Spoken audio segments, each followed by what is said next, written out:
Good evening, Derek. It is late on Wednesday, the 23rd of July, and we're just making a little entry about what happened today on our lovely Cornwall holiday.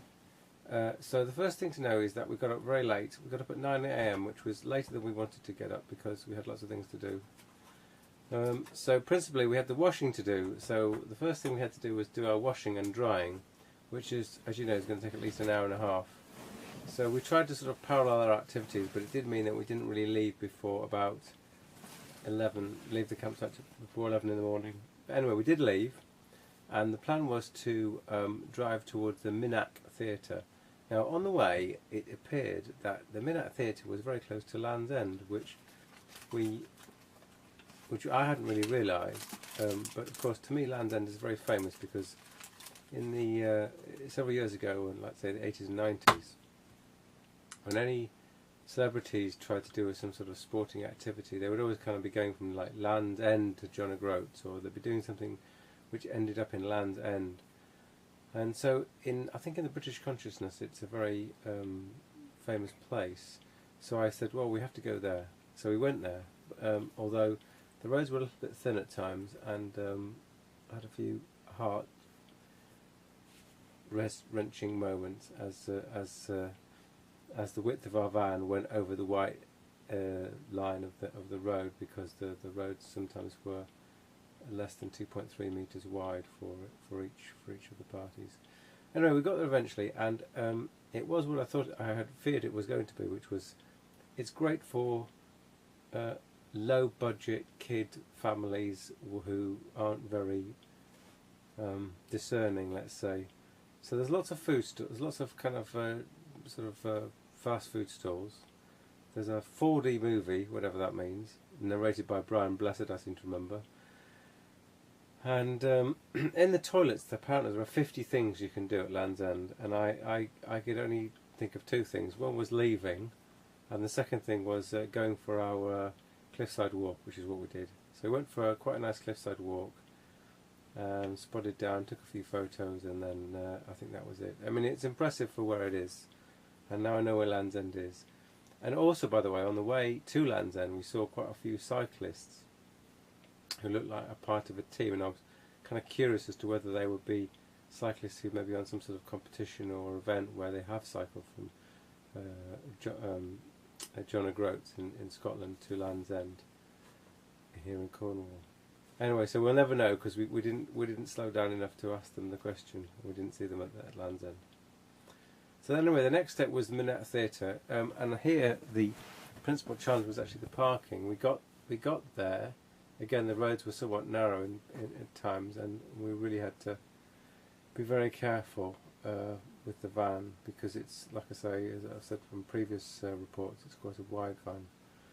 Anyway, we parked up in this place, and we managed to overhang the back of the van over part of the sort of the point between two car park edges. And in other words, the front of the van was actually in the parking space.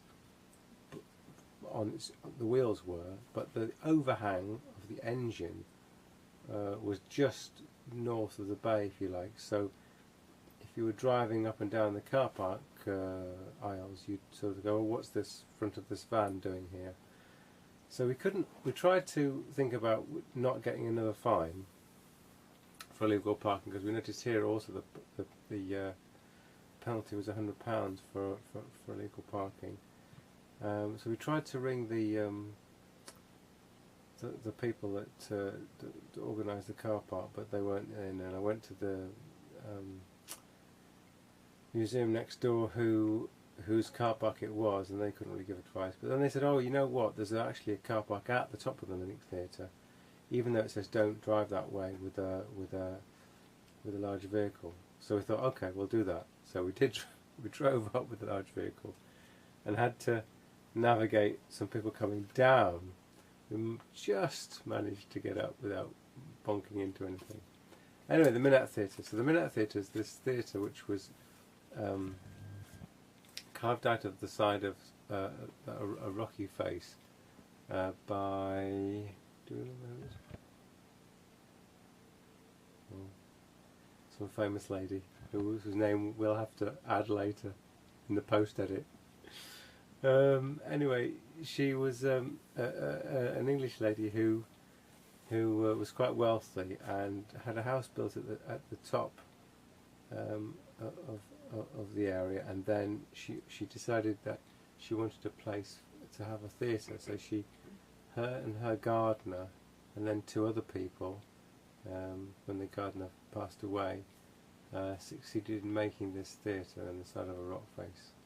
So we have to pay to get in, not just to watch the theatre, but just to walk around. So we did that, and it is very charming and entertaining. And we only wish we had some more time. If we had more time, of course, we would be really pleased to see a play there. It must be amazing.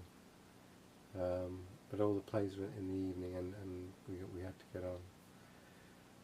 So anyway, having walked around and admired the views, taken lots of photos, we left the Minack Theatre area. Again, it was difficult to get down the hill, having gone up the hill, very thin road, and then really we were free to go towards Bude, which is where we're making this report from.